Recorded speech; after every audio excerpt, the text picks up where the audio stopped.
చిగురించబోతుంది. గొప్ప దినాలు నువ్వు చూడబోతున్నావు. నీ యేసుకు సమస్తము సాధ్యమే. గుడ్ మార్నింగ్ దేవుని ప్రియ కుమారుడు, గుడ్ మార్నింగ్ దేవుని ప్రియ కుమార్తె. Special good morning to you. Bible గ్రంథం నుంచి ఒక స్త్రీని ఉదయాన్ని మీకు పరిచయం చేయడానికి ఇష్టపడుతున్నాను. తన జీవితంలో నిరాశపడిపోయింది. 12 సంవత్సరాలు ఇబ్బంది పడిపోయింది. 12 సంవత్సరాలు తన జీవితంలో నిరాశపడిపోయిన నిలిచిపోయిన ఒక స్త్రీ. ఏమే మనకు తెలిసిన ఒక కథే, మనకు తెలిసిన ఒక విషయమే, నిజంగా జరిగిన ఒక సంఘటన బైబిల్ గ్రంథం లెక్కించబడింది, రాయబడింది. 12 సంవత్సరాల రక్తస్రావంతో బాధపడుతున్న ఒక స్త్రీ గురించి. ఇవి చూడండి, 12 సంవత్సరాలు బాధపడింది. ఎవరు ఈమెను ఓదార్చారో, ఎవరు ఓదార్చలేదో చూడండి. ఈ 12 సంవత్సరాలు ఈ బాధలో ఏ మనిషిని ఓదార్పైన ఈమెకి సహాయం చేయగలదా? డబ్బు సహాయం చేయలేదు, మాటలు సహాయం చేయలేదు. ఆమెను మంచి ప్లేసెస్కి, మంచి మంచి స్థలాలు తీసుకెళ్ళి తిప్పినా సహాయం కాదు. బైబిల్ చెప్తుంది, డాక్టర్స్ ఆమెను పరిశీలించి పరీక్షించి అన్నీ చేసినా డాక్టర్స్ చేయెత్తేసారట.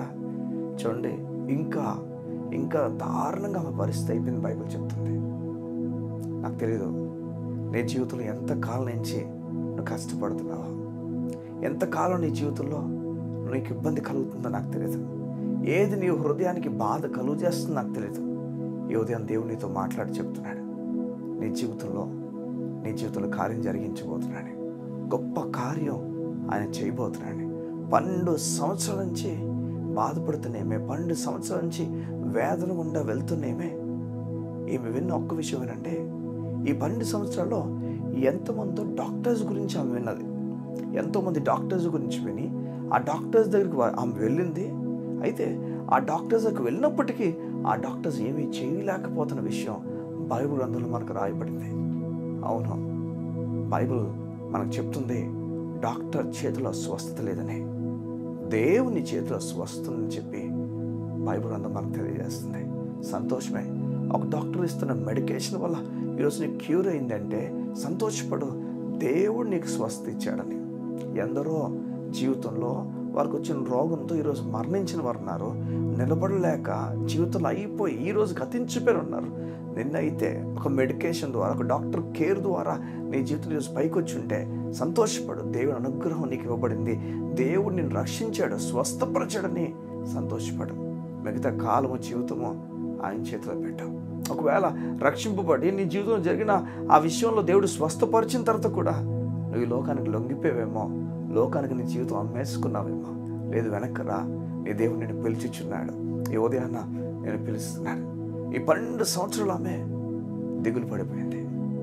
ఈ 12 సంవత్సరాలు ఆమెకు ఎన్నో రిలేషన్షిప్స్ కోల్పోయింది, ఎందరినో కోల్పోయింది, ఎన్నో మాటలు అన్ను విన్నది. ఈ 12 సంవత్సరాలు కూడా బాధ కలిగిన ఒక దృశ్యం ఆమె జీవితంలో, ఒక విషయం ఆమె జీవితంలో జరిగింది. సగమా ఇలాంటి ఒక ఆమె ఎంతోమంది డాక్టర్ గురించి విన్నట్లుగానే యేసయ్య గురించి కూడా విన్నది. నేను చెప్తున్నాను వినండి.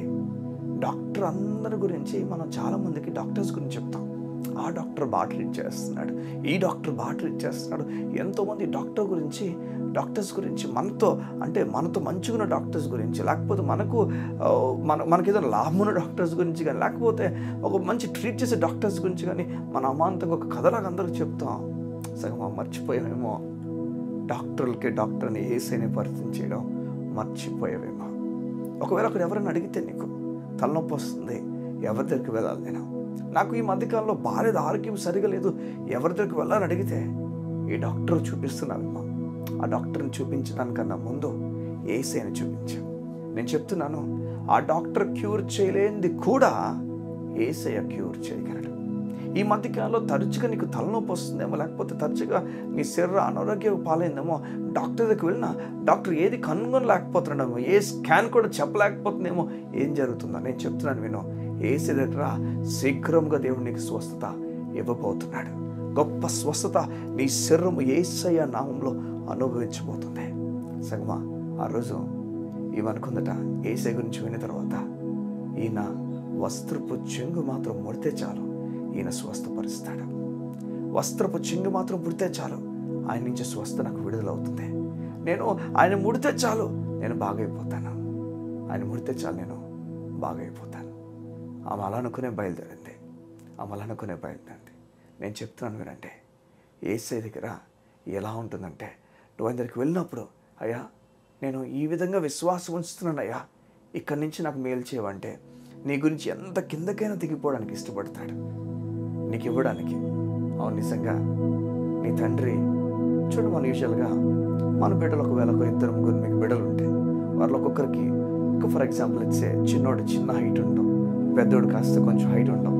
వీరికి ఎలా అయితే ఒక తండ్రి వంగి ఇచ్చినప్పుడు వారు ఆ హైట్కి వంగి ఇస్తారలా, నీ విశ్వాసం ఎంత అంత కిందకు దేవుడు వంగి నీకు ఇవ్వడానికి ఇష్టపడుతున్నాడు. బైబిల్ చెప్తుంది, ఆ రోజు ఆ మంచి ముట్టిందట. ముట్టిన తర్వాత సగం అవినండి, ముట్టిన తర్వాత వెంటనే ఆమె రక్తధార కట్టిందని బైబిల్ చెప్తుంది. అవును, ఆమె రక్తధార కట్టివేయబడింది. దేవుని కృప సంగమా, నువ్వు యేసు ప్రభునందు విశ్వాసం వస్తే దేవుడు కార్యం చేయబోతున్నాడు. దేవుని కార్యం నువ్వు చూడబోతున్నావు అంతే. ఎవరు ఆపలేరు ఆ కార్యాన్ని. డాక్టర్స్ దగ్గరికి ఎంతో కాలం నుంచి వెళ్తున్న ఈ స్త్రీకి, ఎంతో కాలం నుంచి బాధపడుతున్న ఈ స్త్రీకి ఒక్కసారి యేసు నామమునందు విశ్వాసం వచ్చాడు, మొత్తం మారిపోయింది.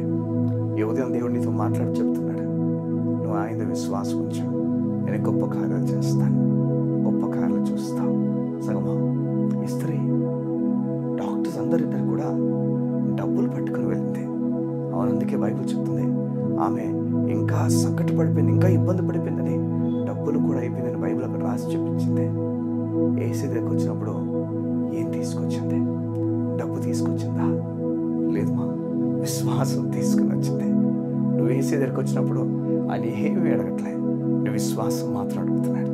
నువ్వు విశ్వాసం ఉంచావా, గొప్ప కార్యం చూడబోతున్నావు. రా, దేవుని విశ్వాసం ఉంచు, గొప్ప కార్యాలు దేవుడు చేయబోతున్నాడు. ఆయన నీ కొరకు తన కుమారుని వదులుకున్నాడు. నేను ఎంత ప్రేమించాడు చూడు, నీ కొరకు తన కుమారుని సైతం వదులుకోవడానికి ఇష్టపడ్డాడు. ఈమె కూడా ఈ 12 సంవత్సరాల రక్తస్రావం గల స్త్రీ కూడా నమ్మింది, ఆయన నాకు కూడా చేస్తాడు, నాకు కూడా చేస్తాడు, అందరికీ చేస్తాడు కదా, నాకు కూడా చేస్తాడు. ఈ ఉదయాన్న నీకు కూడా యేసయ్య చేయబోతున్నాడు. కళ్ళు మూసుకుంటావా? ప్రార్థన చేసుకుందాం. మా ప్రియ పరలోకపు తండ్రి, నీ బిడ్డలకు నెమ్మది, సమాధానం, ధైర్యము నేను ప్రకటించుచున్నాను యేసయ్య నామములో. అయ్యా, వారు దేనికి భయపడాల్సిన అవసరం లేదు. వారి జీవితంలో గంభీరమైన కార్యాలు జరిగించబోతున్నందుకు నీకు స్తోత్రం. నా తండ్రి, ఇప్పుడే వారు ఒకవేళ రక్తస్రావ స్త్రీకున్న రోగం వల్ల వారి జీవితంలో ఏ రోగం ఉన్నప్పటికీ యేసు నామములో 12 సంవత్సరాలుగా బాధపడుతున్న ఈ ఒక్క క్షణంలో స్వస్థపరిచినట్లుగా ఇప్పుడే దీర్ఘకాలం నుంచి బాధపడుతున్న ప్రతి స్త్రీ పురుషులకు ఇప్పుడు యేసు నామములో స్వస్థత ప్రకటించుచున్నాను తండ్రి. యేసయ్య నామములో నీ బిడ్డలు స్వస్థ అనుభవించుదురుగాక. ఈ ఉదయమున దేవుని స్వస్థత నీ బిడ్డలు అనుభవించుదురుగాక. Thank you lord. నీ బిడ్డలను సంపూర్ణ స్వస్థపరిచినందుకు నీకు వందనాలు అయ్యా. మా పాపములు క్షమించావు, మమ్మల్ని ప్రేమించావు, మమ్మల్ని నీతివంతులుగా చేశావు, నీ ఎదుట ధైర్యంగా నిలబడే అవకాశం ఇచ్చావు. నీ బిడ్డలే మమ్మల్ని దీవించి ఆశీర్వదించి నడిపించమని అడుగుతూ యేసు నామమున ప్రార్థించుచున్నాము తండ్రి. ఆమేన్, ఆమేన్, ఆమేన్. సగమా, నీ జీవితంలో దేవుడు కార్యం చేయడానికి ఇష్టపడుతున్నాడు. ధైర్యంగా ఉండవు. దేవుడి జీవితంలో గొప్ప కార్యం చేయబోతున్నాడు. అంత విశ్వాసం ఉంచు. God bless you. See you tomorrow.